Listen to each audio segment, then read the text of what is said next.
Hey guys, Omni here. So the other day I went and saw Bullet Train, so I wanted to give you guys my thoughts on the film.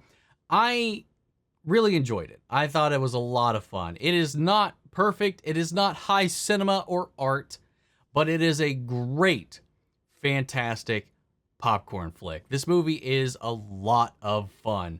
The movie is actually an adaptation of a Japanese novel called Maria Beetle, otherwise known internationally as Bullet Train by Kōtarō Isaka. The trailer, I don't know if it accurately set up just how funny this movie was going to be. It definitely kind of gave off some kind of like John Wickian vibes to it, as well as a little bit of this kind of Guy Ritchie kind of flair.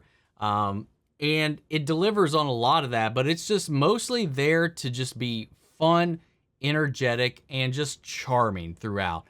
Visually setting it in the Hollywood version of Japan, full of neon lights and all of the anime inspirations throughout, just kind of eating its way into every single corner.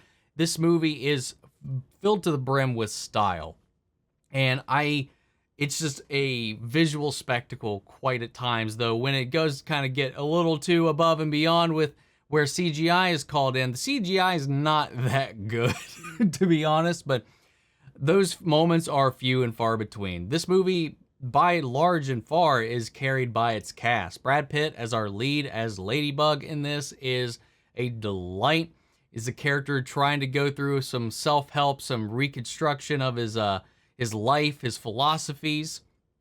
But he's a contractor who's called in for these dirty, odd jobs here and there, and that frame of mind, you see him struggling to balance that with all this stuff that he has to do to kind of survive this bout on this train. Basically, him and a bunch of contract killers are all slammed and crunched into this train for a singular purpose that is kind of hidden and kept veiled between all of them. And it's part of the mystery of the film as it unravels. So this is one of those movies where you get introduced to a character, they get this flashy introduction, we get their background, we get a title card with their name, and we get to learn a little bit about them, and then sometimes we'll rewind and be like, this is what they were doing here, catch up, here, reveal, blah. There's a lot of twists and turns and story moments that just kind of jar you throughout this entire adventure, but it always keeps it fun. It's not overly heady by any stretch of the imagination. Anything that you have questions about, it pretty much lays out right for you. It does get a little bit bigger than just this train. It does build out this kind of greater mythology around it. So who knows, maybe depending on how things go, we could kind of see a Bullet Train universe after this, kind of in the vein of John Wick. But I don't know that that's necessarily their goal here. You know, as charismatic as Brad Pitt is in this, honestly, I think Brian Tyree Henry and Aaron Taylor Johnson, they play two characters called the Twins. They are brothers that grew up together. Very unclear whether or not they're actually related, but they steal the show.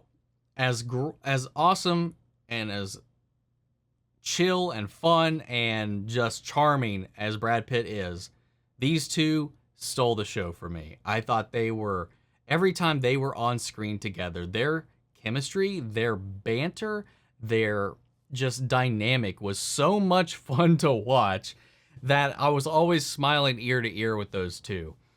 And they had they are in a large chunk of this movie. I think some other characters in their orbit don't get nearly as much attention, but they are the highlight of the movie to me. You know, we also got Andrew Koji as well as Hiroyuki Sanada coming up in here. I do feel like Andrew Koji was not utilized to his fullest extent, but of course, Hiroyuki, man, you always get brownie points with me whenever you put him into a film, and we get to see him go down in this film, and it's great, man. You put a sword in his hand in a film, and I'll be there for it. There's a lot of other people that pop up throughout this film, of course. We got Zazie Beetz, we got Karen Fukuhara in a very minor role. I would even dare say it's not even supporting level.